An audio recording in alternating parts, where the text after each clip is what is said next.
అండి, ఎలా ఉన్నారు? అందరూ బాగున్నారా? మేము బాగున్నామండి. మీరందరూ కూడా చాలా చాలా బాగుండాలని ఆ భగవంతుని మనస్ఫూర్తిగా కోరుకుంటూ ఈ రోజు ఒక మంచి వీడియోతో మీ ముందుకు వచ్చాను. ఇదేంటంటే అండి, నాన్ వెజ్ తో చేసుకునేదన్నమాట. చికెన్ మజ్జిగ పులుసు అన్నమాట. చాలా రుచిగా ఉంటది. నేను ఈ మధ్య ఒక ఫంక్షన్ లో తిన్నాను. సూపర్ టేస్ట్ గా అనిపించిందండి. మీకోసం నేను నేర్చుకొని అది చేసి చూపించబోతున్నాను. ఇప్పుడు సమ్మర్ కదండి, ఎండలకి నాన్ వెజ్ తినాలన్నా గానీ కొంచెం కడుపులో మంటగా ఉంది అట్లా ఫీల్ అవుతుంటాం. మసాలాలు వేస్తారు కదా. అయితే ఈ మజ్జిగ పులుసు చేసుకుంటే గనక అట్లా ఉండదండి. కడుపులో చల్లగా ఉంటుంది, మనకి చికెన్ తిన్న ఫీలింగ్ ఉంటది అనమాట. నేను పక్కా కొలతలతో చెప్తాను. మీరు చేసుకొని తిని చూసి ఎలా ఉందో నాకు కామెంట్స్ లో తెలియజేయండి. అదే విధంగా మా వీడియోస్ మీకు నచ్చినట్లయితే లైక్ చేయండి, షేర్ చేయండి. కొత్త వాళ్ళైతే కనుక తప్పకుండా సబ్స్క్రైబ్ చేసుకోండి. సరేనా? ఇప్పుడు వచ్చేసేయండి వీడియోలోకి. ఇప్పుడు ముందుగా కావాల్సింది చికెన్ అండి. ఈ చికెన్ వచ్చేసరికి నేను 1/2 కేజీ తీసుకున్నాను. శుభ్రంగా కడిగి నేను నీళ్లలో కొంచెం ఉప్పు వేసి ఒక అర్ధగంట పాటు నానబెట్టుకున్నాను అనమాట. ఇలా నానబెట్టడం ఎందుకంటే ఈ ముక్క అనేది జ్యూసీగా బాగుంటుందండి మనం కర్రీ చేసినప్పుడు. అయితే మీరు మధ్య భాగం అంటే చెస్ట్ పీసులు తీసుకోకుండా వెనక బాటం ఉంటుంది చూసారండి, ఆ ముక్కలు తీసుకోండి, బాగుంటుంది. ఇవ్వండి ఇట్లా అన్నమాట. ఇటువంటి ముక్కలు తీసుకుంటే మనకి ఈ మజ్జిగ పులుసులో వేస్తే ఈ ముక్క అనేది చాలా రుచిగా ఉంటుందన్నమాట. చెస్ట్ పీస్ మాత్రం తీసుకోబాకండి. చెస్ట్ పీస్ వచ్చేసరికి పీచు పీచుగా ఉంటదన్నమాట. ఎప్పుడైనా చికెన్ కి ఇట్లాంటి పీసులే బాగుంటాయండి. మనం కర్రీ వండుకున్నా కానీ చాలా రుచిగా ఉంటది. ఇప్పుడు స్టవ్ వెలిగించి ఒక బాండీ పెట్టుకొని 2 టేబుల్ స్పూన్లు ఆయిల్ వేసుకోండి. ఆయిల్ కాగిన తర్వాత ఇదిగోండి కొంచెం పెద్ద సైజు కట్ చేసుకున్న ఉల్లిపాయ ముక్కలు. ఈ సైజు ఉల్లిపాయ ఒకటి తీసుకున్నాను. ఇదిగోండి 3 పచ్చిమిర్చి చీలికలు అన్నమాట. ఇవి వేసుకుందాము. ఫ్లేమ్ వచ్చేసరికి మీడియం ఫ్లేమ్ పెట్టుకోండి.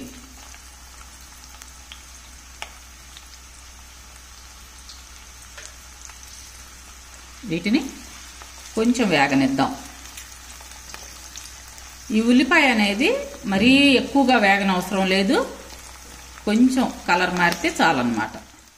ఇప్పుడు అందులో 1 స్పూను ధనియాల పొడి, 1/2 స్పూను జీలకర్ర పొడి వేసుకోండి. అదేవిధంగా 1 స్పూను అల్లం వెల్లుల్లి పేస్ట్ వేసుకోండి.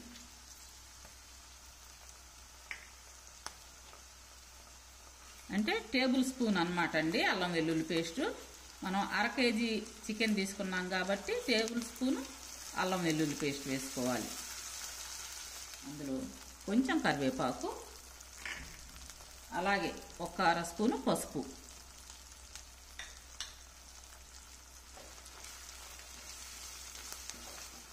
కొంచెం అల్లం వెల్లుల్లి పేస్ట్ పచ్చివాసన పోయిన తర్వాత ఇందాక మనం ఉప్పు నీళ్లలో నానబెట్టుకున్న చికెన్ని నీళ్లు ఉంచేసి ఇందులో వేసుకోవాలి.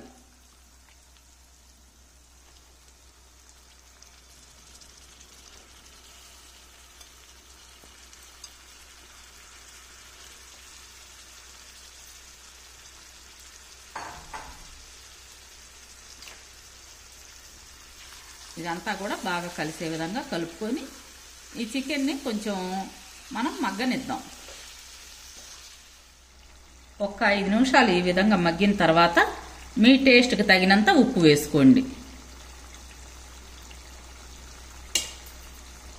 ఇందులో మనం వచ్చేసరికి అంటే ఎండుమిర్చి కారం వాడమండి, పచ్చిమిర్చి కారం మాత్రమే వాడతాము.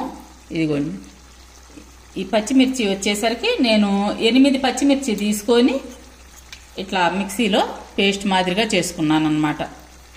చూడండి, ఇదంతా బాగా కలిసే విధంగా కలుపుకొని మనం కొద్దిసేపు మూత పెట్టి ఉడికించుకుందాం. ఈ పచ్చిమిర్చి పేస్టు ఉప్పు ఈ ముక్కలకి బాగా పట్టాలన్నమాట. మీరు కారం కొంచెం ఎక్కువ తినేవాళ్ళు ఉంటే మీరు చూసుకొని ఇంకొంచెం పచ్చిమిర్చి అయినా వేసుకోవచ్చు అన్నమాట. ఇదిగోండి మీడియం ఫ్లేమ్ మీద ఈ విధంగా మూత పెట్టి ఉడికించుకుందాం. ఇప్పుడు ఓ పక్కన చికెన్ ఉడుకుతుంది కదండి, ఒక 1/2 లీటరు పెరుగు తీసుకోవాలి. పెరుగు తీసుకొని ఈ గడ్డలు లేకుండా బాగా మెత్తగా ఇట్లా ఇటువంటి దాంతో శుభ్రంగా బాగా మెత్తగా చేసుకోండి. అంటే అస్సలు గడ్డలు ఉండకూడదన్నమాట.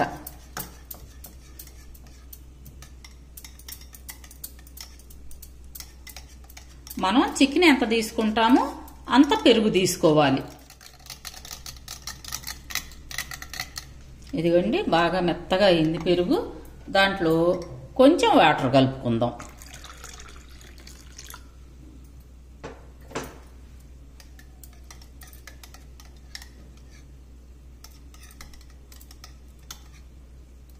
ఇదిగోండి మరీ పలచగా ఉండకూడదు, అట్లాగని మరీ చిక్కగా ఉండకూడదు అన్నమాట.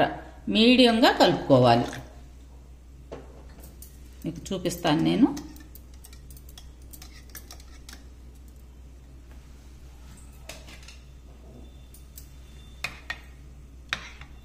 ఇంకొంచెం వాటర్ పడతాయి.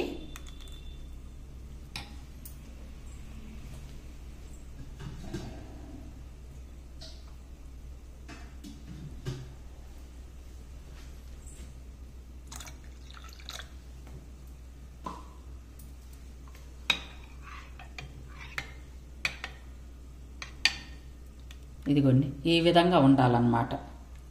మనకి దోసపిండి ఉంటుంది చూసారా, అట్లా అన్నమాట.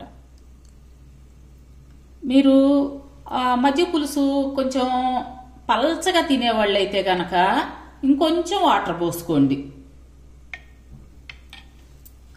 అందులో సన్నగా తరిగిన ఉల్లిపాయ ముక్కలు, నేను ఈ సైజు ఉల్లిపాయ ఒకటి తీసుకున్నాను, మరీ పెద్దది తీసుకోలేదండి, చిన్నదే తీసుకున్నాను. ఉల్లిపాయ ముక్కలు ఇందులో కలుపుకుందాం.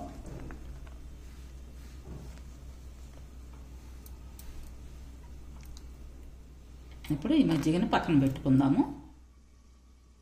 ఇప్పుడు ఒక 5 నిమిషాల తర్వాత మూత తీసి చూద్దాము. ఇదిగోండి చికెన్ అంతా ఉడికింది.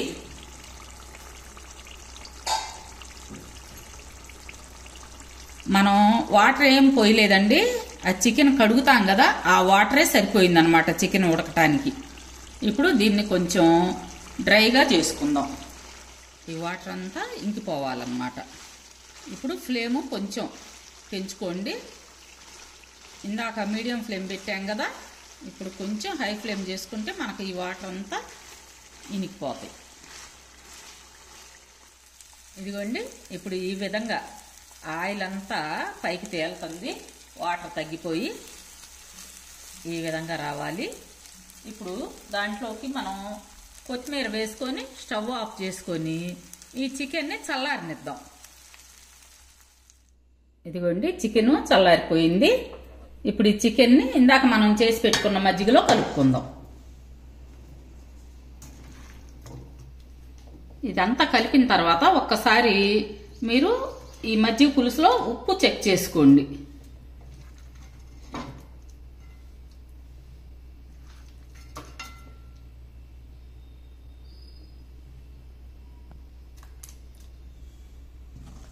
ఈ విధంగా బాగా కలుపుకున్న తర్వాత ఈ మజ్జిగ పులుసుకి మనం తాలింపు పెట్టుకుందాం.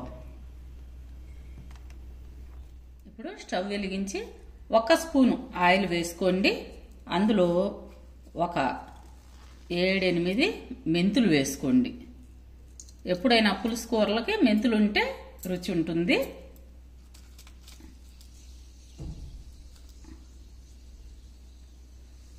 రెండు ఎండుమిర్చి ముక్కలుగా తుంచేసుకోండి. అలాగే 1 స్పూను ఆవాలు, 1/2 స్పూను జీలకర్ర అవి కూడా వేయండి.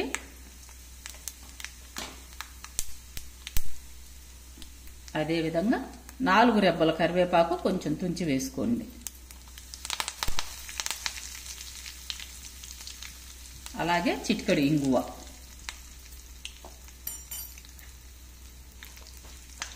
ఈ తాలింపుని దోరగా వేగనిచ్చి ఇందాక మనం కలిపి పెట్టుకున్న మజ్జిగ పులుసులో వేసుకుందాం. ఇదిగోండి, ఎంతో రుచిగా ఉండే మజ్జిగ పులుసు రెడీ అయిపోయింది. ఈ విధంగా తాలింపు వేసిన తర్వాత ఇట్లా కలుపుకొని ఇది ఒక అర్ధగంట ఈ విధంగా ఉంచేసి తింటే గనక ఈ ఫ్లేవర్స్ అన్నీ అండి ఈ మజ్జిగ పులుసుకు పట్టి అసలు ఎంత బాగుంటుందోనండి. ఈ చికెను ఉడికిన ఇదను పచ్చిమిర్చి ఫ్లేవరు ఇవన్నీ కూడా ఈ మజ్జిగ పడతాయి అన్నమాట. అంటే వెంటనే తినకుండా ఒక అర్ధగంట ఈ విధంగా పక్కన ఉంచేసేయండి. చూసారు కదా, భలే టేస్టీగా ఉండే మజ్జిగ పులుసు రెడీ అయిపోయింది. ఈ సమ్మర్కి ఎంత బాగుంటుందోనండి, కడుపులో చల్లగా ఉంటది, నాన్ వెజ్ తిన్న ఫీలింగ్ ఉంటది అన్నమాట. చూసారు కదండి ఎంత ఈజీగా చేసుకోవచ్చో. మీరు ఈ రోజు కాకపోయినా రేపు సండే చేసుకోండి. ఈ డిఫరెంట్ టేస్ట్ ని అసలు ఎంత ఎంజాయ్ చేస్తారో, చాలా బాగుంటుంది. ఒక్కసారి ట్రై చేయండి, సరేనా? రేపు మరొక మంచి వీడియోతో మిమ్మల్ని కలుస్తాను. అప్పటి వరకు బాయ్.